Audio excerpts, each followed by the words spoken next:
Hello दोस्तों, कैसे हैं आप सभी का इंस्टा सीईओ कहानी के एपिसोड नंबर 7 में हार्दिक स्वागत है। अगर आप पहली बार आए हैं तो चैनल को सब्सक्राइब कर लें, वीडियो को लाइक शेयर और कमेंट जरूर करना। चलिए शुरू करते हैं कहानी। कार्तिक आज राहा को एक बढ़िया सी डेट पर लेकर जा रहा था। वो ड्राइविंग सीट पर था। उसके काले रंग की टी शर्ट और लेदर जैकेट उसने पहनी थी, जो उसके मस्कुलर शरीर पर उन पट्टियों को बड़ी खूबी से छुपा रही थी। राहा ने कार का सनरूफ खोल दिया था। वो ठंडी हवाओं का मजा ले रही थी। राहा ने अपनी आंखें बंद करके हवा को महसूस करके कहा, मुझे यकीन नहीं हो रहा कार्तिक कि हम सच में मूवी देखने जा रहे हैं। मुझे तो याद भी नहीं कि आखिरी बार मैं कब इतना रिलैक्स हुई थी। तभी कार्तिक ने स्टीयरिंग पर हाथ रखकर कहा, अब तुम्हारी जिंदगी में हर दिन ऐसा ही होगा रहा। मैं तुम्हारी वो खुशी तुम्हें वापस लौटाऊंगा जो इस मित्तल मैनर की दीवारों ने तुमसे छीन ली थी। विक्रम ने कुछ ही देर में इतनी परफेक्शन के साथ सब कुछ सेट कर दिया था। उन्हें अपनी गाड़ी से थिएटर तक जाने के लिए किसी भी भीड़ भाड़ वाले इलाके से नहीं गुजरना पड़ा। एक प्राइवेट कांच के लिफ्ट उन्हें सीधे ऊपरी माले पर ले गई, जहां सिर्फ एक प्रेसिडेंशियल स्वीट थिएटर था। जब वो लिफ्ट से बाहर आए तो राह की आंखें चौड़ी हो गई। पूरा फ्लोर मखमली लाल कालीनों से सजा हुआ था। दीवारों पर क्लासिक हॉलीवुड और बॉलीवुड फिल्मों के विंटेज पोस्टर लगे थे। हवा में पॉपकॉर्न और कैमरामोल की वो मीठी नॉस्टैल्जिक खुशबू थी जो किसी को भी अपना बचपन में ले जाए। वहां कोई भीड़ नहीं थी, कोई शोर नहीं था। सिर्फ कुछ हाई क्लास वेटर बहुत ही अदब से उनका इंतजार कर रहे थे। राहा ने हैरानी से पूछा, कार्तिक, ये यहाँ तो कोई भी नहीं है। तभी आगे से कार्तिक ने राहा का हाथ पकड़कर कहा, मैंने कहा था ना, आज का दिन सिर्फ हमारा है।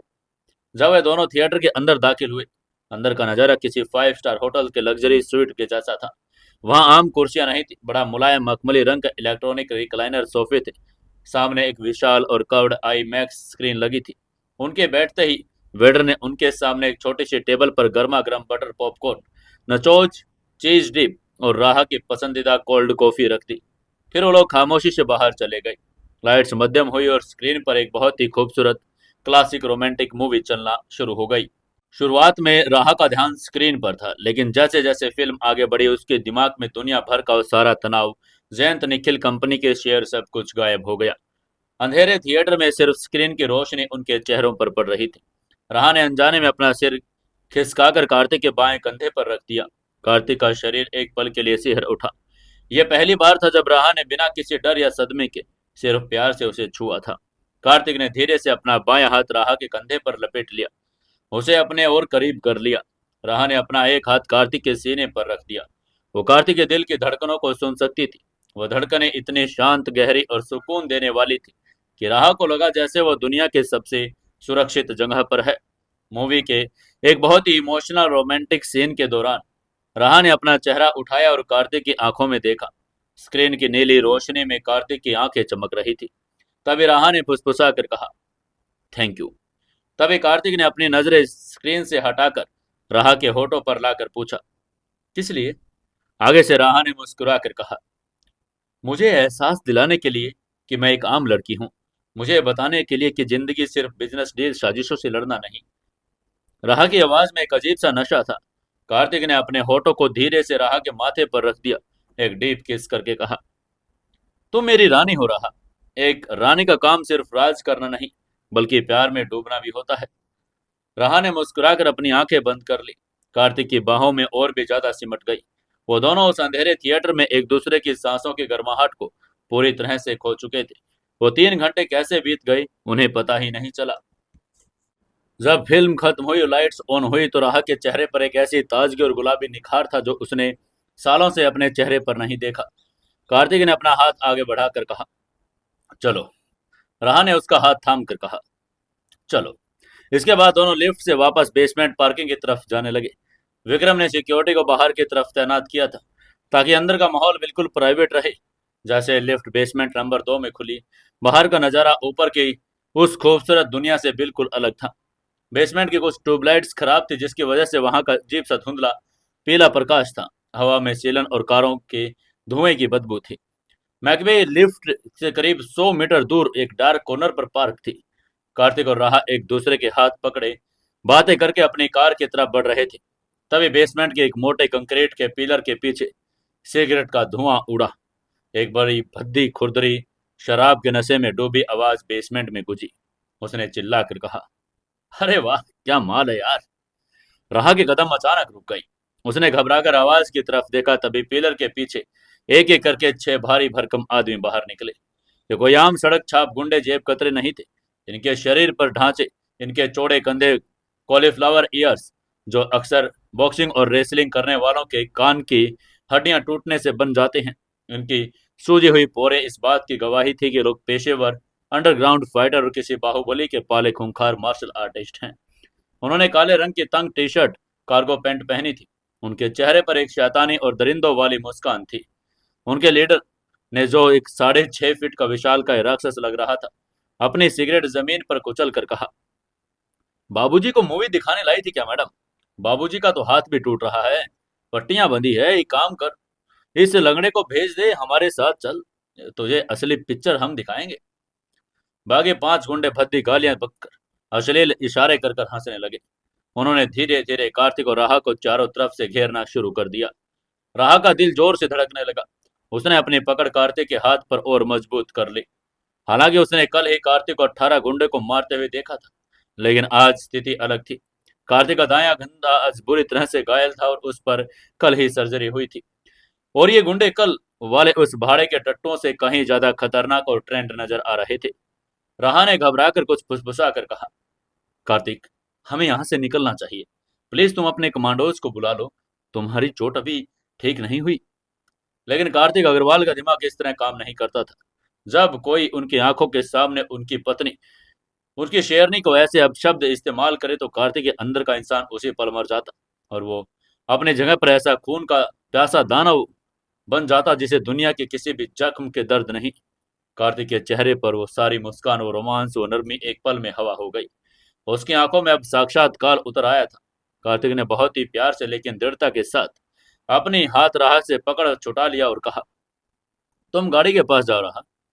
कार्तिक आवाज इतनी सर्द, इतनी भारी और इतनी खौफनाक थी कि बेसमेंट की हवा जैसे जम गई। तभी राह ने घबरा कर कहा, लेकिन कार्तिक तुम्हारा कंधा। लेकिन आगे से कार्तिक ने बिना पीछे मुड़े कमांडिंग टोन में कहा, मैंने कहा पीछे जाओ। राह को उस आवाज में एक ऐसा सम्मोहन महसूस हुआ कि वो अपने 3-4 कदम पीछे हट गई। तभी गुंडों का लीडर जो हंसकर बोला, हाँ ओ हीरो, ज्यादा सनी देओल बनने की कोशिश मत कर। तेरा एक हाथ तो पहले ही कबर में लटक रहा है, दूसरा भी हम तोड़ देंगे। चुपचाप इस छोकरी को हमारे हवाले कर ले, वरना तेरी हड्डियां नहीं मिलेंगी। आगे से कार्तिक ने अपनी जगह पर बिल्कुल स्थिर खड़ा रहा। उसने अपनी लेदर जैकेट की जिप खोली और उसे अपने बाएं हाथ से उतारकर अपनी कार के बोनेट पर फेंक दिया। अब वो सिर्फ काले टी शर्ट में था। उसके दाएं कंधे की मोटी सफेद पट्टी साफ दिखाई दे रही थी।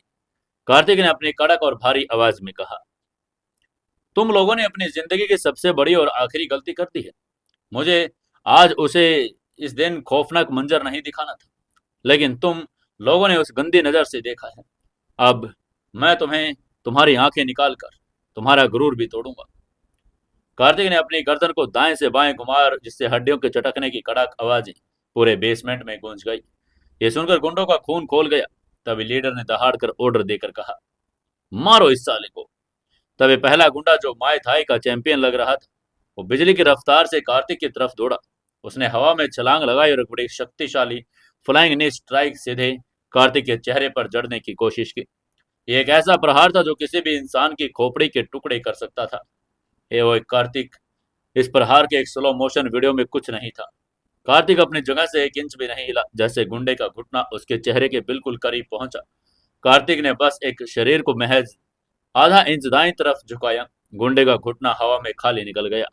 उस माइक्रो सेकंड में कार्तिक का बायां हाथ किसी जहरीले सांप की तरह आगे बढ़ा। उसने हवा में ही उस गुंडे की टांग को पकड़ लिया। कार्तिक ने कोई अतिरिक्त ताकत नहीं लगाई। उसने बस विंग चोन की तकनीक का इस्तेमाल किया और गुंडे की गति को उसी के खिलाफ मोड़ दिया।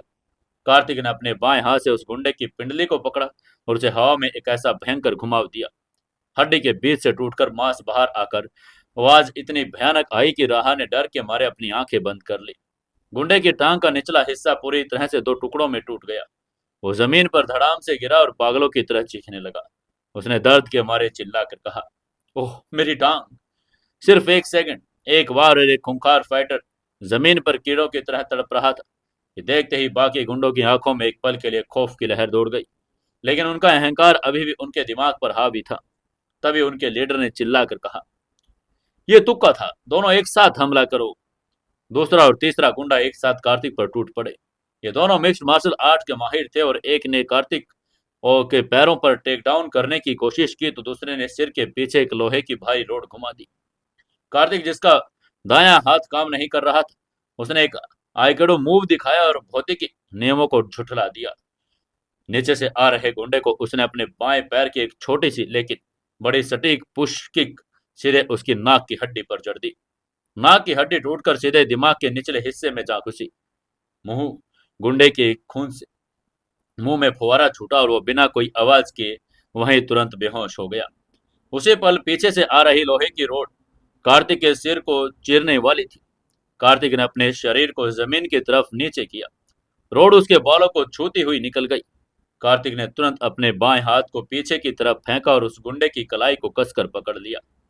गुंडे ने कलाई छुड़ाने की कोशिश की, लेकिन कार्तिक की पकड़ किसी लोहे के शिकंजे के जैसी थी। कार्तिक ने अपने शरीर को घुमाया और उस गुंडे के हाथ को एक भयंकर आर्म बार में लॉक कर लिया, वो भी खड़े खड़े। कार्तिक ने अपने बाएं हाथ से गुंडे की कोहनी के जॉइंट पर एक ऐसा झटका दिया, कोहनी की हड्डी अपनी जगह से उखड़ गई और उल्टी दिशा में मुड़ गई। गुंडे के मुंह से एक दर्दनाक चीख निकली। उसके हाथ से लोहे की रोड छूट गई। कार्तिक ने रोड जमीन पर गिरने से पहले अपने बाएं हाथ में न पकड़ी। कार्तिक ने अपनी भारी आवाज में कहा, तुम लोगों को मार्शल आर्ट का बड़ा घमंड है ना। तुम्हारी तकनीकें सिर्फ अखाड़ों में काम करती है, मेरी तकनीकें शमशान में पैदा हुई है। कार्तिक की आवाज उस खौफनाक सन्नाटे में मौत के फरिश्ते की जैसी लग रही थी। चौथा गुंडा, जिसने अपने हाथ में एक तेज धार वाला बटरफ्लाई नाइफ निकाल लिया था, वो काली के अंदाज में चाकू को हवा में घुमाकर एक कार्तिक की तरफ बढ़ा। वो गुंडा चिल्लाया। उसने चाकू कार्तिक के सीने में घोंपने की कोशिश करके कहा, तेरा तो गला काटूंगा साले। कार्तिक के पास अब सिर्फ एक हाथ था और वो भी भारी लोहे की रोड से भरा हुआ। लेकिन कार्तिक को रोड की जरूरत ही नहीं थी। जैसे ही चाकू कार्तिक के पास आया, कार्तिक ने रोड को हवा में उछाला और सबसे घातक डिफेंस मूव का इस्तेमाल करके बाएं हाथ से उस गुंडे की कलाई को ब्लॉक किया और उसी हाथ की दो उंगलियों के उस गुंडे ने गले की नस पर एक बड़ा शक्तिशाली प्रेशर पॉइंट स्ट्राइक कर दिया। गुंडे का शरीर एक सेकंड के लिए लकवाग्रस्त हो गया। चाकू उसके हाथ से गिरकर नीचे पड़ गया और उसी पल हार्दिक ने हवा में उछाले लोहे की रोड अपने उसी बाएं हाथ में वापस पकड़े उसे एक बेसबॉल बैट की तरह घुमाकर पूरी ताकत से उस गुंडे की पसलियों पर दे मारा। क्रैक! तीन पसलियां एक साथ टूटकर उसके फेफड़ों में घुस गई। गुंडा खून की उल्टियां करके कई फीट दूर जाकर एक कार के बोनट से टकराया और जमीन पर ढेर हो गया। अब तक चार सबसे खूंखार और ट्रेंड फाइटर जमीन पर तड़प रहे थे। उनकी हड्डियां टूट चुकी थी और कार्तिक के शरीर पर पसीने की एक बूंद तक नहीं आई थी। उसने अपना दायां हाथ, जो पट्टियों में था, उसे भी एक बार अपनी जगह से नहीं हिलाया था। उसने सारा कत्ले आम सिर्फ और सिर्फ अपनी एक बाएं हाथ अपने पैरों से किया था। गुंडों का लीडर, जो खुद को बड़ा बाहुबली समझता था, अब उसका सारा नशा हवा हो चुका था। उसकी टांगें कांप रही थी।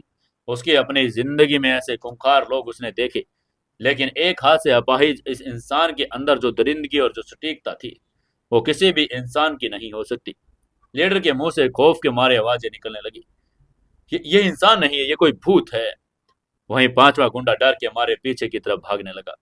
लेकिन तभी कार्तिक की गूंजती हुई आवाज आई। उसने अपनी कड़क आवाज में कहा, कहाँ जा रहा है।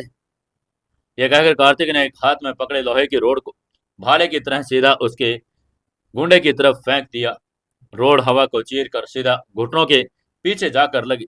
हड्डी के चूर चूर होने की आवाज आई। गुंडा मुंह के बल कंक्रीट पर ऐसे गिरा जैसे उसके सारे दांत टूट गए। अब बचा था सिर्फ वो विशालकाय लीडर। लीडर ने अपनी जेब से एक देसी कट्टा निकाल लिया। उसके हाथ बुरी तरह कांप रहे थे। उसने कट्टे का रुख कार्तिक की तरफ किया। लीडर ने हकलाकर चिल्लाकर कहा, वहीं रुक जा वरना तेरा भेजा उड़ा दूंगा।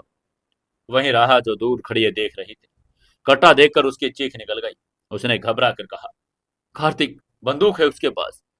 लेकिन कार्तिक के चेहरे पर कोई खौफ का निशान ही नहीं था। वो बहुत ही आराम से धीमी चाल से उस लीडर की तरफ बढ़ने लगा। कार्तिक ने एक खौफनाक और ठंडी मुस्कान के साथ कहा, तुझे पता है, बंदूक उसी को निकालनी चाहिए जिसने ट्रिगर दबाना आता हो। तभी लीडर ने डर के मारे ट्रिगर दबा दिया, लेकिन कोई गोली नहीं चली। कट्टा जाम हो गया था और ये देखकर लीडर की आंखें फटी की फटी रह गई। वहीं कार्तिक अब उसके बिल्कुल सामने खड़ा था। तभी लीडर ने कट्टा फेंककर अपने भारी भरकम हाथ से कार्तिक को पकड़ने की कोशिश की, लेकिन कार्तिक की रफ्तार के सामने वो एक कछुए से धीमा था। कार्तिक ने लीडर के उस भारी हाथ को अपने बाएं हाथ से पकड़ा। उसके शरीर को नीचे की ओर एक बहुत क्लासिकल भयंकर जूडो थ्री के जरिए उस 6.5 फीट के राक्षस को हवा में उठाकर पूरी ताकत से कंक्रीट के फर्श पर दे मारा। पूरा बेसमेंट उस धमाके से हिल गया। लीडर की रीढ़ की हड्डी के टूटने की आवाज आई। लीडर दर्द से तड़प कर अपने मुंह से झाग निकालने लगा। वो हिल भी नहीं पा रहा था। कार्तिक ने अपना पैर उठाया और अपना भारी लेजर बूट उस लीडर की छाती पर रख दिया। कार्तिक ने अपना पैर लीडर की छाती पर दबाकर कहा, तुम जैसे लोग जिन्हें अपनी ताकत और मार्शल आर्ट का घमंड होता है ना, मेरे सामने तुम्हारी हैसियत पानी कम चाय से बदतर है। मैंने तुम्हारे जैसे हजारों अखाड़ेबाज को अपने पैरों के नीचे कुचला है। कार्तिक के इस दबाव की वजह से लीडर की पसलियों पर दबाव बढ़ने लगा। तभी कार्तिक थोड़ा नीचे झुका। उसने उसकी आंखों में उस लीडर की खौफजदा आंखें देख रही थी। कार्तिक ने फुसफुसा कर कहा, और एक बात याद रखना, जिस लड़की को तुमने अभी गंदी नजर से देखा वो कार्तिक अग्रवाल की पत्नी है। अगली बार अगर तुमने किसी और औरत की आंख की तरफ उठाई तो मैं तुम्हें जिंदा जमीन में काट दूंगा। कार्तिक ने अपने पैर से उस सीने पर आखिरी एक भयानक दबाव डाला। लीडर के मुंह से खून निकला और वो बेहोश हो गया। बेसमेंट में अब एक ऐसा सन्नाटा था जिसमें सिर्फ उन टूटी हुई हड्डियों वाले गुंडों के करहाने की आवाजें आ रही थी। महज 90 सेकेंड, 6 सबसे खूंखार और ट्रेंड फाइटर्स को कार्तिक ने सिर्फ अपने एक हाथ से धूल चटा दी थी। कार्तिक ने अपनी गर्दन घुमाई, अपने टी शर्ट की सलवटें ठीक की और मुड़कर राह की तरफ देखने लगा। उसकी आंखों में वो काल वाला रूप एक सेकंड में गायब हो गया। अब वहां से वही कार्तिक था, एक बहुत प्यार करने वाला, फिक्र करने वाला पति। वो दौड़कर राह के पास आया। कार्तिक ने अपने बाएं हाथ से राह का चेहरा पकड़कर चिंता से पूछा, राह, तुम ठीक हो? तुम्हें किसी ने छुआ तो नहीं? वहीं राह जो कुछ सेकंड पहले तक खौफ में थी, उसने कार्तिक की आंखों में देखा। उसे अब कोई डर नहीं लग रहा था। उसे उस खून खराबे से घिन आ रही थी। उसे महसूस हो रहा था कि ये इंसान उसके लिए दुनिया की किसी भी ताकत से लड़ सकता है। राहा ने कार्तिक के गले में अपनी बाहें डाल दी और उसे कसकर पकड़ लिया। राहा ने कार्तिक के कंधे पर अपना सिर रखकर कहा, मैं बिल्कुल ठीक हूं। तुम्हारे होते मुझे कुछ नहीं हो सकता। तुम सच में अविश्वसनीय हो कार्तिक। तभी आगे से कार्तिक ने राहा के माथे को चूम कर कहा, मैंने कहा था ना कि तुम तक पहुंचने से पहले हर मुसीबत को मुझसे होकर गुजरना पड़ेगा। उसने इतना ही कहा था कि बेसमेंट में 2 काले रंग के एसयूवी तेजी से आकर रुकी। उनमें से विक्रम और अग्रवाल ग्रुप के कमांडोज हथियारों के साथ बाहर निकले। विक्रम ने जमीन पर पड़े उन 6 गुंडों की हालत देखी, टूटी हुई हड्डियां, खून और बेहोशी। विक्रम समझ गया बॉस का अंधकार वाला रूप बाहर आ चुका था। विक्रम ने अपना सिर झुकाकर कहा, बॉस मुझे माफ कर दीजिए। मैंने सिक्योरिटी को दूर रखा ताकि आपकी प्राइवेसी खराब ना हो, लेकिन इन चूहों ने बेसमेंट का रास्ता ढूंढ लिया। मैं इन्हें अभी ठिकाने लगाता हूँ। तभी आगे से कार्तिक ने विक्रम की तरफ एक बड़ी गंभीर नजर से देखा। कार्तिक ने धीमी लेकिन सख्त आवाज में कहा, ये कोई आम सड़क छाप गुंडे नहीं थे विक्रम। इनकी लड़ाई के तरीके, इनकी कानों की चोटें, ये प्रोफेशनल अंडरग्राउंड फाइटर्स थे। और ऐसे फाइटर कभी भी किसी लड़की को छेड़ने के लिए किसी मॉल के बेसमेंट में ऐसे नहीं घूमते। इन्हें यहाँ भेजा गया था। उसकी बात सुनकर विक्रम चौकन्ना हो गया। उसने हैरान होकर कहा, भेजा गया था? लेकिन बॉस, जयंत और निखिल तो मारे जा चुके हैं। तभी कार्तिक ने उनकी आंखों में गहरी साजिश समझने वाली चमक आ गई। उसने उसको समझा कर कहा, यही तो बात है विक्रम। जिसने जयंत और निखिल को जेल में मरवाया है, उसने इन गुंडों को यहाँ भेजा था। हमें मारने के लिए नहीं, बल्कि हमारा टेस्ट लेने के लिए। वो अदृश्य दुश्मन जानना चाहता है कि मेरी ताकत क्या है। तभी राहा ने हैरानी से कार्तिक को देख कर कहा, मतलब हमारी लड़ाई अभी खत्म नहीं हुई? आगे से कार्तिक ने राहा का हाथ पकड़ लिया और उसे गाड़ी की तरफ लेकर जाने लगा। कार्तिक ने मुस्कुरा कर कहा, लड़ाई तो अभी शुरू हुई है राहा, लेकिन आज की रात हम किसी दुश्मन के बारे में नहीं सोचेंगे। आज की रात तुमने 3 घंटे का जो सुकून जिया, मैं उसे खराब नहीं जाने दूंगा। हालांकि वो मुस्कुरा रहा था, लेकिन मुस्कान में कोई खुशी नहीं थी। वहीं विक्रम ने अपने आदमियों को इशारा किया और उन गुंडों से उठाकर उन्हें पूछताछ के लिए सीक्रेट बेस में लेकर जाया गया। इसके बाद कार्तिक और राहा अपनी महकमे में बैठे। गाड़ी जैसे ही बेसमेंट से बाहर निकलकर मुंबई की उन रोशन सड़कों पर आई, राहा ने फिर से अपना सिर कार्तिक के कंधे पर रख दिया। कार्तिक गाड़ी चला रहा था। उसका दिमाग दिल्ली में बैठे उस अदृश्य दुश्मन की चालों को डिकोड करने में लगा था। लेकिन उसका दिल पूरी तरह से उस लड़की के पास था जो कंधे पर सुकून से सो रही थी। उन्हें नहीं पता था कि दिल्ली के उस हाई टेक बंकर में फैंटम ने अब गोलियों की जगह भरोसे पर वार करने की साजिश रची है। वो कितनी खौफनाक होने वाली है। लेकिन आज की रात के लिए कार्तिक अग्रवाल ने साबित कर दिया कि चाहे कोई अंडरवर्ल्ड का डॉन हो या कोई प्रोफेशनल किलर, अगर कोई उसकी शेरनी की तरफ आंख उठाएगा तो कार्तिक उसके पूरे वजूद को जमीन में गाड़ने से पहले एक सेकंड भी नहीं सोचेगा। द मजेस्टिक्स ओरा बेसमेंट के उन खूनी खेल के बाद अब मस्टिस मैकवे वापस मुंबई की रोशन सड़कों पर आई तो कार का अंदर का सन्नाटा भारी हो गया। राह जो कुछ देर पहले तक फिल्म के खुमार में एक आम लड़की जैसी आजादी महसूस कर रही थी, उसका चेहरा उन गुंडों के भद्दे शब्द और उन भयानक खून खराबे की वजह से थोड़ा मुरझा गया था। हालांकि उसे कार्तिक की ताकत का पूरा भरोसा था, वो सुरक्षित महसूस कर रही थी। लेकिन फिर भी एक ही दिन में इतनी सारी खौफनाक घटनाएं किसी के भी दिमाग को सुन करने के लिए काफी थी। कार्तिक जो ड्राइविंग सीट पर था, वो अपने शेरनी के चेहरे पर इस बदलते रंग को बहुत अच्छी तरह पढ़ रहा था।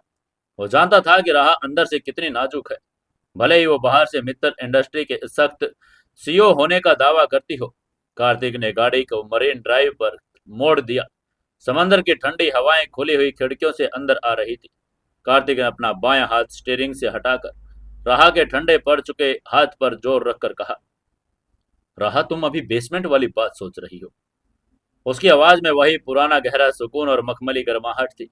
उसकी ये बात सुनकर आगे से राहा ने एक लंबी सांस ली।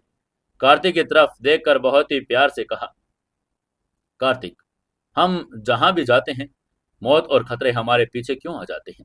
मैं आज का दिन सिर्फ तुम्हारे साथ बिताना चाहती थी, लेकिन उन लोगों ने सब खराब कर दिया। उसकी ये झुंझलाहट देखकर कार्तिक के होठों पर एक बड़ी प्यारी और आश्वस्त करने वाली मुस्कान आ गई।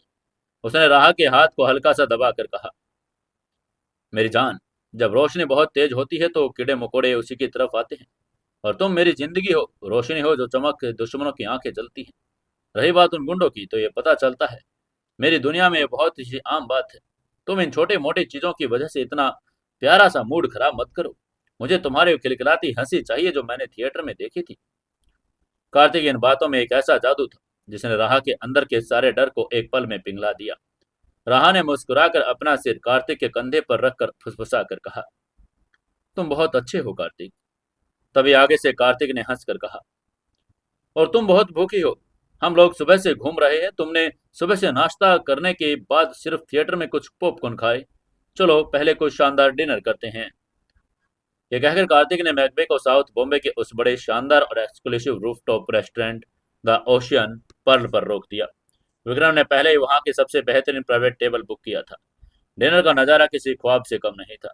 मोमबत्तियों की मध्यम रोशनी, सामने अरब सागर की उठती लहरों की आवाज, बैकग्राउंड में बज रहा वायलिन का बड़ा रोमांटिक संगीत। कार्तिक ने राह के लिए उस की पसंद का इटालियन पास्ता और कुछ एग्जॉस्टिक sea food vintage wine order की। डिनर के दौरान कार्तिक ने राह को खूब हंसाया। उसने अपने कॉलेज के दिनों के कुछ मजेदार किस्से सुनाए ताकि राह का ध्यान पूरी तरह से आज की उन डरावनी यादों से हट जाए। राह पूरी तरह से रिलैक्स हो चुकी थी। अब वो कार्तिक की आंखों में खोई हुई थी। उसे लग रहा था कि वो इंसान बाहर से जितना खूंखार और पत्थर दिल है, वो अंदर से उतना ही नर्म और प्यारा है। डिनर खत्म होने के बाद जब वो बाहर निकले तो कार्तिक ने गाड़ी सीधे मरीन ड्राइव के एक मशहूर आइसक्रीम पार्लर के पास रोक दी। तभी राहा ने हंसकर पूछा, रात के 11 बजे आइसक्रीम।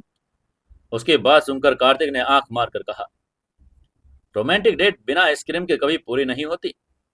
ये कहकर राह के लिए एक बेल्जियन डार्क चॉकलेट और वनीला आइसक्रीम ले ली। समंदर किनारे टहलकर ठंडी हवाओं के बीच एक दूसरे के हाथों में आइसक्रीम खाना, ये वो पल था जिसे राह अपनी जिंदगी में हमेशा के लिए कैद कर लेना चाहती थी। राह के चेहरे पर एक बहुत ही खूबसूरत चमक आ चुकी थी, लेकिन उस चमक के पीछे एक राज छिपा था जो कार्तिक नहीं जानता था। दरअसल जब सुबह कार्तिक ने राह को मूवी डेट पर चलने के लिए कहा तो राह के अंदर एक बड़े फैसले ने जन्म ले लिया। शादी के बाद राह ने कार्तिक को हमेशा खुद से दूर रखा। उसने कभी कार्तिक को अपने करीब नहीं आने दिया, उसे एक पति का दर्जा नहीं दिया और हमेशा नौकर या बोझ की तरह ट्रीट किया। लेकिन कल रात जब कार्तिक ने उसके लिए स्नाइपर की गोली खाई, आज उसने सुबह अपने डैड और दादाजी के कातलों का पर्दाफाश किया, तो राह का कार्तिक के प्रति नजरिया बदल चुका था। वो जान चुकी थी कि कार्तिक ही उसका असली रक्षक असली प्यार और भगवान है। इसलिए मूवी जाने से पहले कार्तिक ने रामू काका और घर के खास नौकरों को बुलाकर बड़े गुप्त और खास आदेश दिया था। उसने अपने और कार्तिक के मास्टर बेडरूम को हनीमून स्वीट में बदलने के लिए कहा था। रहा अपनी शादी की उन कड़वी यादों को मिटाकर आज की इस रात को अपनी असली सुहागरात बनाना चाहती थी। वो आज अपने सारे गुरूर, सारी हिचकिचाहट को छोड़कर अपनी तरह से खुद को कार्तिक को सौंप देना चाहती थी। वो तन और मन से सिर्फ कार्तिक की होना चाहती थी। पूरे रास्ते वापस मित्तल मैनर जाते हुए राह का दिल बड़ी जोरों से धड़क रहा था। उसके अंदर एक अजीब सी घबराहट और एक बड़ी हसीन बेताबी थी। वो सोच रही थी कि जब कार्तिक उस कमरे का नजारा देखेगा तो उसका रिएक्शन क्या होगा। रात के करीब 12:30 हो गए थे। महकमे मित्तल मैनर के अंदर दाखिल हुई। हवेली में एक सन्नाटा था। दिव्यानी मित्तल शायद अपने कमरे में सो चुकी थी। नौकर भी अपने क्वार्टर में जा चुके थे। कार्तिक और राहा गाड़ी से उतरे। राहा ने कार्तिक का हाथ कसकर पकड़ लिया। उसके गाल शर्म और एक्साइटमेंट में लाल हो रहे थे। तभी कार्तिक ने सीढ़ियां चढ़कर राहा से पूछा, क्या बात है, तुम्हारे हाथ इतने ठंडे क्यों हो रहे हैं? तभी राहा ने अपनी नजरें चुराकर झूठ बोलकर कहा, कुछ नहीं, बस थोड़ी ठंड लग रही है।" इसके बाद दोनों हवेली के सबसे ऊपरी माले पर मौजूद विशाल बेडरूम दरवाजे की तरफ पहुंचे। तभी कार्तिक ने अपनी जेब से चाबी निकाली, दरवाजे का लॉक खोला। जैसे उसने दरवाजे का हैंडल घुमाया, उसे अंदर की तरफ धकेला। कमरे के अंदर का नजारा देखकर कार्तिक अग्रवाल, जो दुनिया की किसी भी ताकत या खतरे को देखकर नहीं चौंकता, उसकी आंखें फट गई। उसके कदम दरवाजे की चौखट पर रुक गए। कमरा पूरी तरह से बदल चुका था। कमरे की मेन लाइट बंद थी। कमरे में सिर्फ सैकड़ों मध्यम खुशबूदार लाल मोमबत्ती की रोशनी से वो रोशन हो गया था। फर्श पर दरवाजे से लेकर किंग साइज बेड तक हजारों ताजे गुलाब की पंखुड़ियों का एक रास्ता बनाया गया था। वो विशाल बेड बिल्कुल एक नई जवेली दुल्हन की तरह सजा था। बेड के ऊपर सफेद और लाल फूलों से एक बड़ी ही खूबसूरत छतरी बनाई गई थी। हवा में चमेली लेवेंडर खुशबू के एक ऐसी मदहोश कर देने वाली मादक सुगंध तैर रही थी, जो किसी के भी दिमाग को प्यार और रोमांस के नशे में डुबो दे। कमरे में एक कोने में एक छोटी सी टेबल पर शैंपेन की बोतल बर्फ की बाल्टी में रखी थी। उसके साथ दो क्रिस्टल गिलास थे। पास ही कुछ ताजा स्ट्रॉबेरीज और चॉकलेट रखी थी। ये कोई आम बेडरूम नहीं था, ये एक परफेक्ट हनीमून स्वीट था। यह सब देखकर कार्तिक की सांसें एक पल के लिए रुक गई। उसे समझ नहीं आ रहा था कि ये सब क्या है। उसने धीरे से राह की तरफ देखा। राह दरवाजे के फ्रेम के पास खड़ी थी। उसने अपनी नजरें झुका रखी थी। उसके चेहरे पर एक बड़ी प्यारी शर्म और नई दुल्हन जैसी लालिमा आ गई। तभी कार्तिक ने हैरानी से थोड़ा कांपती आवाज में पूछा, ये सब क्या है राह? ये पूरा इंतजाम किसने किया? कार्तिक की आवाज एक कांपती हुई फुसफुसाहट में बदल गई। उसकी यह बात सुनकर आगे से राह धीरे धीरे चलकर कार्तिक के बिल्कुल करीब आई। उसने अपने दोनों हाथ कार्तिक के सीने पर रखे और अपनी नजरें उठाकर कार्तिक की आंखों में गहराई से झांक कर कहा, ये मैंने किया है कार्तिक। शादी वाले दिन मैंने तुम्हें एक पति का दर्जा नहीं दिया। मैंने तुम्हें जलील किया, तुम्हें उस छोटे से कमरे में भेज दिया, लेकिन आज आज मैं तुम्हें वो सब देना चाहती हूँ जो तुम्हारा हक है। एक अगर राह की आवाज इतनी मीठी नशीली थी कि कार्तिक के दिल की धड़कनें बेकाबू होने लगी। तभी कार्तिक ने राह के चेहरे को अपने बाएं हाथ से छू कर कहा, राह, तुम्हें ऐसा करने की जरूरत नहीं है। मैं तुम्हारे साथ इसलिए नहीं हूं कि तुम्हें से मुझे कुछ चाहिए। मैं तुम्हारी रूह से प्यार करता हूँ, ना कि जिस्म से। लेकिन तभी राह ने कार्तिक के होठों पर उंगली रखकर कहा, मुझे पता है, लेकिन मैं चाहती हूँ कार्तिक, आज मैं पूरी तरह से तुम्हारी होना चाहती हूँ, तन से, मन से और अपनी रूह से। आज इस कमरे में कोई सीओ राह मित्तल या बिलियनियर कार्तिक अग्रवाल नहीं। आज सिर्फ एक पति और एक पत्नी है। ये कहते हुए राह ने कार्तिक का हाथ पकड़ा, उसे गुलाब की पंखुड़ियों वाले रास्ते पर चलाकर अंदर ले गई। उसने दरवाजा पीछे से बंद किया और लॉक कर दिया। कार्तिक का दिल इतनी जोरों से धड़क रहा था। उसने अपनी धड़कन की आवाज सुनाई दे रही थी। जिस लड़की को पाने के लिए उसने अपना एम्पायर छोड़ दिया, आज वो लड़की खुद अपना सारा वजूद उसके कदमों में रखने के लिए तैयार थी। राह ने अपनी अलमारी में एक बड़ी खूबसूरत लाल रंग की सिल्क नाइट ड्रेस निकाली और कार्तिक की तरफ देखकर एक शर्मीली मुस्कान के साथ बाथरूम में चली गई। बाथरूम में जाते हुए राह ने मुड़कर कार्तिक से कहा, बस 5 मिनट।" ये कहकर वो बाथरूम का दरवाजा बंद कर लिया। वहीं रूम में कार्तिक उस सजे हुए बेड पर पास खड़ा था। उसे यह भी नहीं यकीन नहीं था कि ये सब सच है। उसने शैंपेन की बोतल खोली और 2 गिलास में वाइन डाल ली। उसकी आंखों में एक अजीब सा सुकून और जीत का एहसास था। आज उसने अपनी शेरनी का दिल पूरी तरह से जीत लिया था। तभी कुछ मिनटों बाद बाथरूम का दरवाजा खुला। कार्तिक ने पलट कर देखा। उसके हाथों से वाइन का ग्लास लगभग छूट ही गया था। राह उस लाल रंग की रेशमी नाइट ड्रेस में किसी अप्सरा से कम नहीं लग रही थी। ड्रेस उसके बदन से चिपक कर उसकी खूबसूरती को और ज्यादा निखार रही थी। उसके गीले बाल उसके कंधे पर बिखर रहे थे, जिनमें से पानी की कुछ बूंदें उसकी गर्दन से होते हुए नीचे खिसक रही थी। वो धीरे धीरे चलते हुए कार्तिक के पास आई। मोमबत्तियों की पीली रोशनी में उसका रूप और भी ज्यादा मादक लग रहा था। तभी कार्तिक ने शैंपेन का गिलास मेज पर रख दिया। आगे बढ़कर राहा को अपनी बाहों में भर लिया। राहा भी कार्तिक के सीने से लग गई।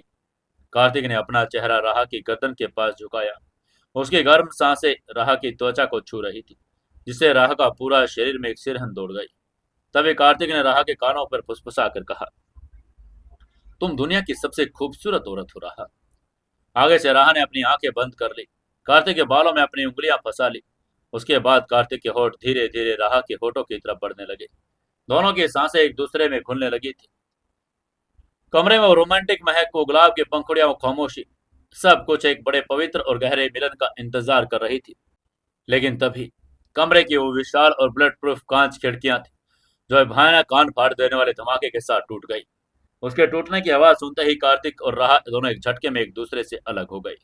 उन्होंने देखा कांच के हजारों टुकड़े किसी बम के छर्रे की तरह पूरे कमरे में फैल गई। उसी के साथ ठंडी और तेज हवा कमरे में घुस आई थी। इसने पलक झपकते ही कमरे की सारी मोमबत्तियों को बुझा दिया। कमरे में अब सिर्फ बाहर से आ रही चांद की हल्की डरावनी रोशनी थी। ये सब देखकर राहा घबरा गई। उसके मुंह से डर के मारे चीख निकल गई। उसने चीख कर कहा, कार्तिक, ये क्या? वहीं कार्तिक का रोमांटिक रूप अब माइक्रो सेकंड में गायब हो गया। उसकी जगह उस खूंखार शिकारी ने ले ली। उसने तुरंत राहा को अपने पीछे खींचा और बेड पर पीछे छिपा दिया। तभी कार्तिक ने दहाड़ कर कहा, नीचे रहो राहा। लेकिन खिड़की के अंदर से जो आया वो कोई आम गुंडा या चोर नहीं था। काले लिबास में सिर से पैर तक ढके, चेहरे पर काले नकाब और हाथों में बड़े तेज धार वाला कटाना निंजा तलवार लिए 5 नकाबपोश खिड़की से कमरे में कूद चुके थे। वे फैंटम के सबसे खतरनाक, सबसे खूंखार, खामोश किलर्स थे। ये वो शैडो असेसिन्स थे जिन्हें इंसान नहीं बल्कि मारने की मशीन कहा जाता था। इससे पहले कि कार्तिक उन पर हमला करता, बेडरूम का भारी और मजबूत दरवाजा अंदर से लॉक था। वो एक भयानक विस्फोट के साथ उड़ गया। उधर धुएं और लकड़ी के टुकड़ों के बीच लगभग 10 और निंजा कमरे में दाखिल हुए। यह सब देखकर कार्तिक का दिमाग कंप्यूटर से तेज दौड़ रहा था। उसने मन ही मन सोचा, इतनी बड़ी तादाद में, और मेरे कमांडोज कहाँ हैं? कार्तिक की सिक्योरिटी कोई आम सिक्योरिटी नहीं थी। हवेली के बाहर और अंदर विक्रम के सबसे तेज आदमी तैनात थे। लेकिन फैंटम की इस निंजा आर्मी ने इतनी खामोशी, इतनी तादाद में हमला किया कि उन्होंने बाहर के सारे गार्ड्स को बिना आवाज के बेहोश कर दिया। कुछ तो जान से मारे गए। ये कोई आम हमला नहीं था। यह पूरी बटालियन का धावा था। पूरे मित्तल मैरल में नीचे से लेकर ऊपर तक कम से कम 70 से 80 निंजा घुस आए थे। तभी राहा ने घबरा कर कार्तिक से कहा, कार्तिक। राहा के डर के मारे वो कांपने लगी थी। उसकी वो लाल रेशमी ड्रेस वो प्यार के लिए पहनी गई और वो मौत के खौफ में लिपटी हुई थी। वहीं कार्तिक के पास कोई हथियार नहीं था। उसका दायां कंधा ठीक नहीं हुआ था, लेकिन उसके सामने उसकी शेरनी की जान खतरे में थी। उन 15 निंजाओं ने कार्तिक को चारों तरफ से घेर लिया। तभी कार्तिक ने अपनी मुट्ठी कसकर कहा, राहा को हाथ मत लगाना। तभी आगे से निंजाओं ने कोई कुछ नहीं बोला। वो खामोश थे। उन्होंने अपनी तलवारें निकाल ली और एक साथ कार्तिक पर टूट पड़े। तभी कार्तिक ने अपने बाएं हाथ से पैर पर रखी शैंपेन की बोतल को पूरी ताकत से हवा में उछाला। टेबल 2 निंजाओं के टकराई और वो पीछे गिर पड़े। कार्तिक ने हवा में उछली शैंपेन की बोतल पकड़ी, निंजा के सिर पर दे मारी। कांच टूटा और निंजा जमीन पर गिर गया। कार्तिक के हाथ में गिरी हुई एक छोटी वाकीजाशी, मतलब छोटी जापानी तलवार उसने उठा ली। अब कमरे में एक खूनी तांडव शुरू हो गया। कार्तिक एक हाथ से तलवार चला रहा था, दूसरे हाथ से खुद को बचा रहा था। उन निंजाओं को गाजर मूली की तरह काट रहा था, लेकिन उनकी तादाद बड़ी ज्यादा थी। एक को गिराता 3 और आ जाते। वहीं राहा बेड के पीछे दुबकी हुई खौफ से सब देख रही थी। तभी नीचे ग्राउंड फ्लोर पर एक बड़ी दर्दनाक और भयानक चीख गूंजी। किसी ने चिल्ला कर कहा, मुझे छोड़ दो, राहा, कार्तिक, बचाओ। ये चीख दिव्यानी मित्तल की थी। उनकी ये चीख सुनकर कार्तिक और राहा दोनों का खून जम गया। राहा ने चिल्ला कर कहा, मोम। तभी कार्तिक ने उसे रोकने की कोशिश करके कहा, राहा रुको। लेकिन इससे पहले कि वो कुछ कर पाता, 2 निंजाओं ने कार्तिक पर पीछे से हमला कर दिया, जिससे कार्तिक उलझ गया। इसी बात का फायदा उठाकर एक निंजा आगे बढ़ा, राहा के गले पर अपनी ठंडी और तेज धार वाली तलवार रख दी, जिससे राहा का पूरा शरीर पत्थर बन गया। तलवार की धार से उसकी गर्दन पर एक हल्का सा कट भी लग गया। खून की एक बूंद बाहर आ गई। उसका खून देखकर कार्तिक ने दहाड़कर सामने वाले दोनों निंजाओं की गर्दन को एक झटके में अपनी तलवार से काट दिया। राहा को बंदी बनाने वाले निंजा पर चिल्लाकर कहा, तलवार नीचे कर कुत्ते। तभी उन निंजाओं के खून के फवारे कमरे की दीवारों पर उड़ गए। इसके बाद कार्तिक ने उन निंजा की तरफ बढ़ने ही वाला था जिसने राहा को पकड़ा था, लेकिन तभी बेडरूम के उस टूटे कांच के दरवाजे से निंजाओं का लीडर अंदर आ गया। यह लीडर बाकी निंजाओं से अलग था। चेहरे पर एक लाल रंग का दानवी नकाब था। उसके हाथों में दिव्यानी मित्तल के बाल थे। तभी लीडर निंजा दिव्यानी को घसीट कर कमरे में लाया और उसके पास जमीन पर फेंक दिया। दिव्यानी के मुंह से खून निकल रहा था। वो पूरी तरह से कांप रही थी। लीडर ने अपनी तलवार निचोड़ी और दिव्यानी की गर्दन पर रख दी। तभी लीडर ने एकदम शुद्ध लेकिन मैकेनिकल हिंदी में कहा, अगर तुमने एक भी कदम उठाया, आगे बढ़ने की हिम्मत की कार्तिक अग्रवाल, तो इस बुढ़िया का सिर धड़ से अलग हो जाएगा और अगले ही सेकंड तुम्हारी इस खूबसूरत बीवी का गला भी काट दिया जाएगा। उसके धमके सुनकर कार्तिक का कदम रुक गए। उसकी सांसें तेज चल रही थी। उसके कपड़ों पर निंजाओं का खून लगा था। अगर बात सिर्फ उसकी जान की होती तो 80 निंजाओं को चीर कर बाहर निकल आता, लेकिन उसके सामने राहा और उसकी माँ की जान भी दांव पर थी, इसलिए वो कोई रिस्क नहीं लेना चाहता था। तभी आगे से कार्तिक ने तलवार नीचे करके गुस्से में फुफकार कर पूछा, क्या चाहिए तुम्हें? अगर तुम फैंटम के कुत्ते हो तो जाकर उसे कह दो कि मेरे सामने आकर लड़े। औरतों के पीछे छुपकर वार करना कायरों का काम होता है। उसके बाद सुनकर आगे से रेड मास्क वाले लीडर ने खौफनाक और कर्कश हंसी में हंसकर कहा, हमारे गॉडफादर को तुम्हारी जान नहीं चाहिए कार्तिक। उन्हें बस तुम्हारी इस दुनिया को, तुम्हारे इस प्यार को और सच से रूबरू करवाना है, जिसे तुमने और तुम्हारे बाप ने 25 सालों तक जमीन में गाड़ कर रखा था। उसके बाद सुनकर रहा जिसके गले पर तलवार रखी थी, उसकी आंखें हैरानी से चौड़ी हो गई। सच, कैसा सच? आगे से निंजाओं के लीडर ने अपने कोट के अंदर से पुरानी पीले रंग की फाइल निकाली। यह वही फाइल थी जो फैंटम ने दिल्ली के फार्म हाउस पर जोरावर को दिखाई थी। लीडर ने वो फाइल जमीन पर राहा के सामने फेंक दी। इसके बाद लीडर ने चिल्लाकर कहा, इस फाइल को खोलो राहा मित्तल। जयंत मित्तल तो सिर्फ एक मोहरा था।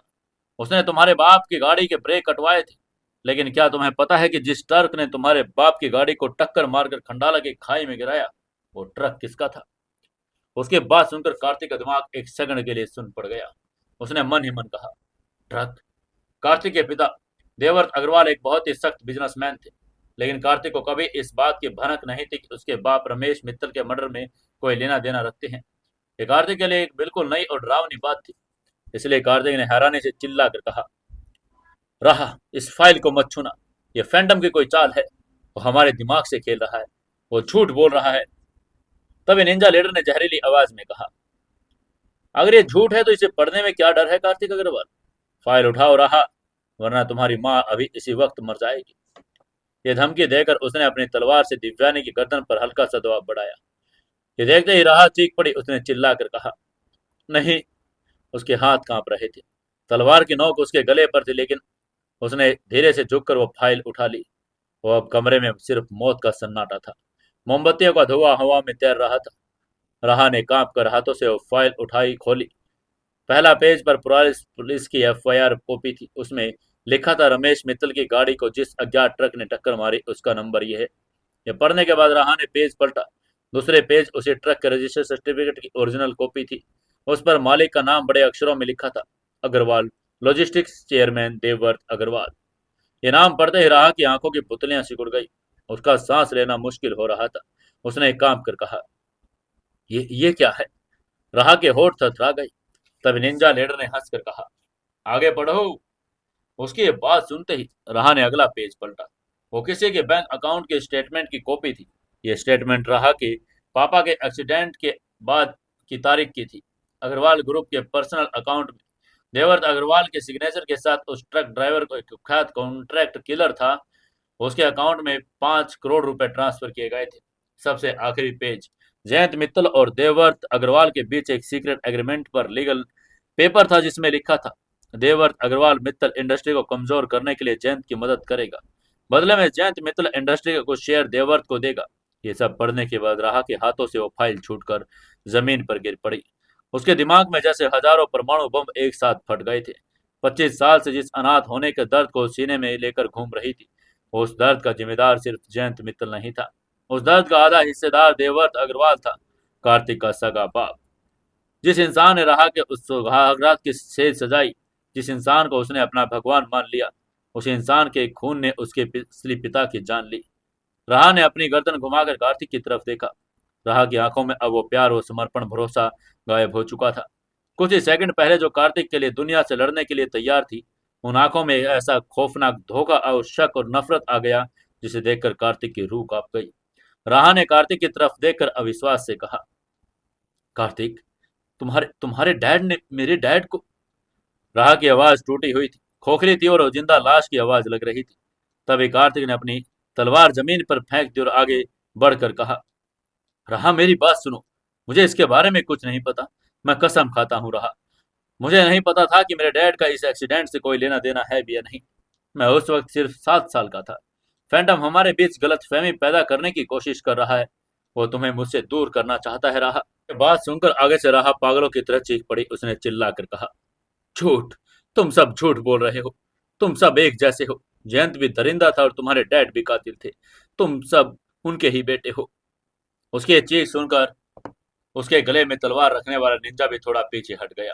वही राह का दिमाग अब पूरी तरह से सुन हो चुका था। फैंटम का वो साइकोलॉजिकल वारफेयर पूरी तरह से कामयाब हो चुका था। तभी फैंटम ने कार्तिक को छुआ भी नहीं था, लेकिन उसने कार्तिक के दिल के टुकड़े कर दिए।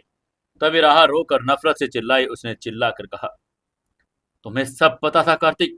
तुम इतने बड़े अग्रवाल ग्रुप के मालिक हो, तुम्हारी इंटेलिजेंस को सब पता रहता है। तुमने जानबूझकर मुझसे ये बात छुपाई। तुमने जयंत को मार दिया ताकि ये सच कभी बाहर ना आ सके। तुम मुझसे प्यार नहीं करते। तुम बस अपने उस खानदानी दुश्मनी और अपने बाप के पापों पर पर्दा डालना चाहते थे।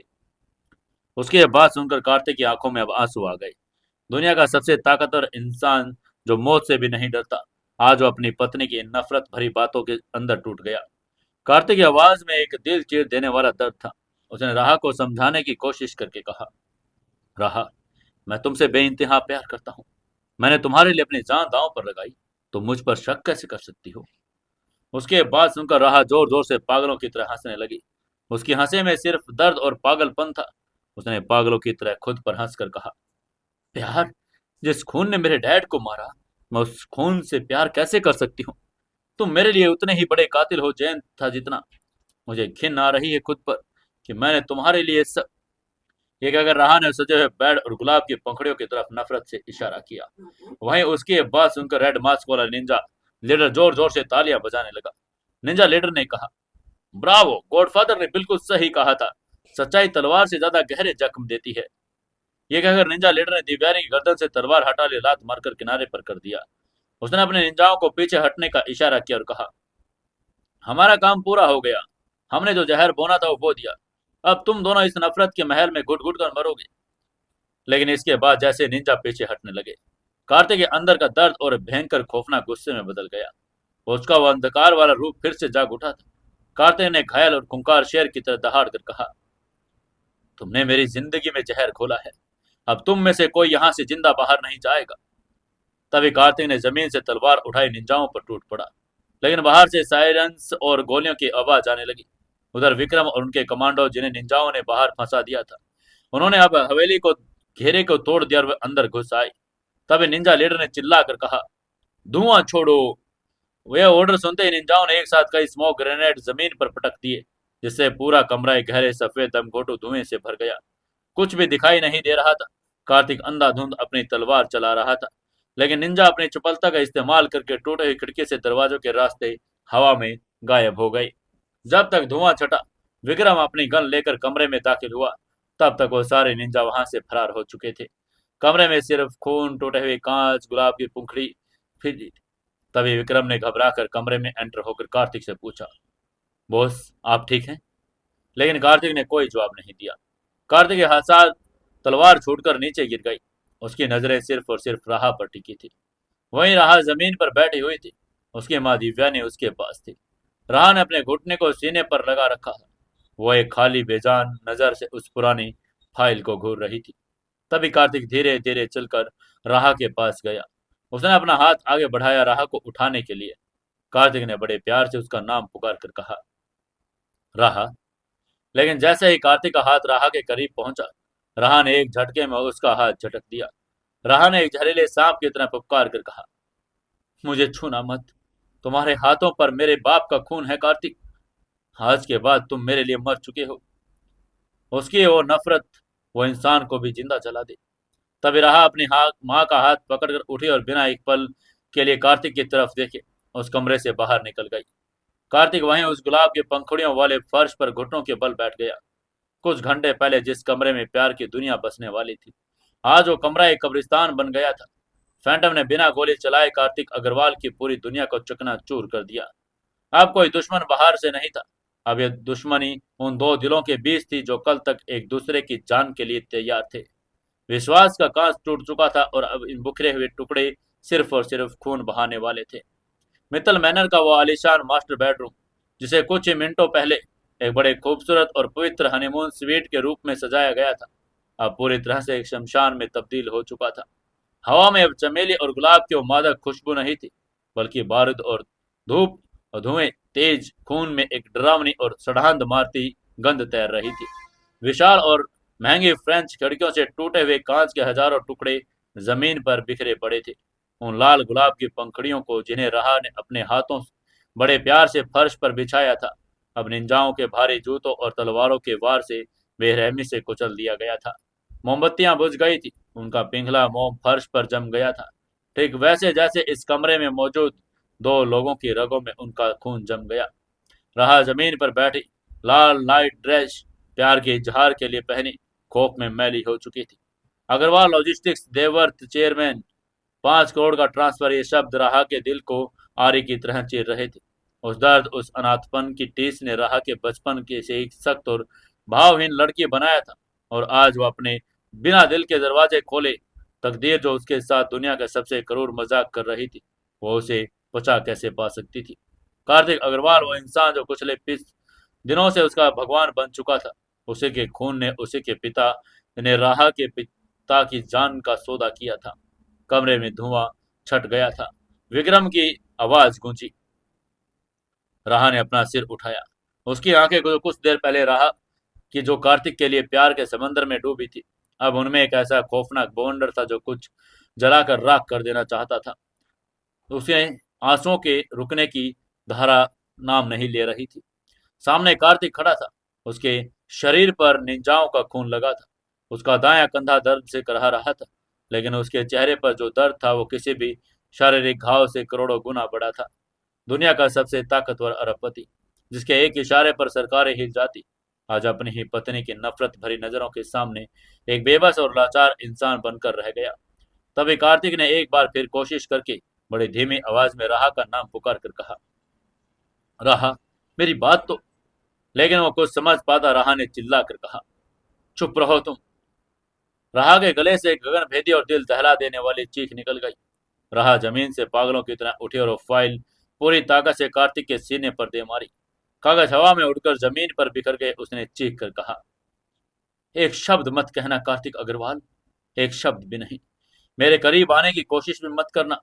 मुझे तुम्हारे जिस्म से, तुम्हारी आवाज से, तुम्हारे वजूद से घिन आ रही है। राह का शरीर सूखे पत्ते की तरह कांप रहा था। वह अपनी सुध बुध खो बैठी थी। उसकी ये दहाड़ सुनकर कार्तिक वहीं जम गया।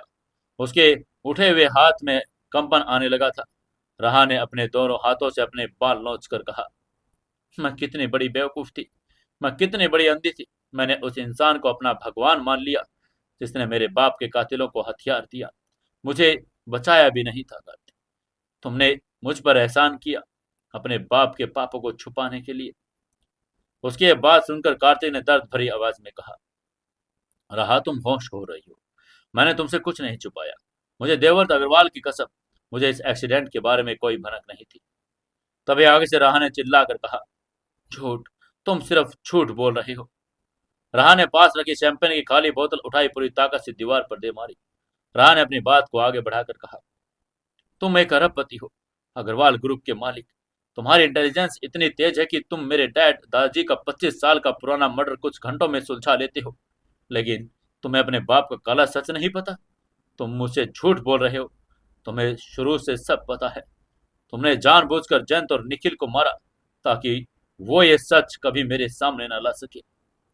ये कहते हुए राहा ने उसके पीछे की तरफ हटी। उसका पैर कांच के टुकड़ों पर पड़ा, जिससे हल्का सा खून निकल आया, लेकिन उसमें कोई दर्द महसूस नहीं हो रहा था। उसका असली दर्द उसके सीने के अंदर था।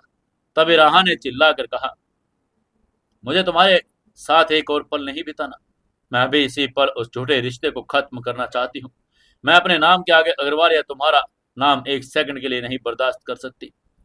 ये कहते हुए राहा की आवाज अब एक जहरीली फुसफुसाहट में बदल गई थी, जो चीखने से भी ज्यादा खतरनाक थी। इसके बाद राहा ने अपने हाथ से अपने मांग की तरफ इशारा करके कहा, कल सुबह, कल सूरज निकलने के साथ ही हमारे डाइवोर्स के पेपर पर मैं साइन करूंगी। कल सुबह। मुझे कोई वसीयत नहीं चाहिए। मुझे मुत्तल इंडस्ट्री भी नहीं चाहिए। मुझे बस इस कातिल खून से तुमसे आजादी चाहिए। तुम कल ही मुझे डाइवोर्स दोगे, मेरी जिंदगी में हमेशा के लिए दफा हो जाओगे, और वो 1 साल का कॉन्ट्रैक्ट अब मेरे लिए रद्दी का टुकड़ा है। अब क्या करेगा कार्तिक? क्या कार्तिक उसको डाइवोर्स दे देगा या नहीं? जानेंगे कल के एपिसोड में। दोस्तों, कहानी अगर अच्छी लगती है तो वीडियो को लाइक, शेयर और कमेंट जरूर से जरूर किया करें।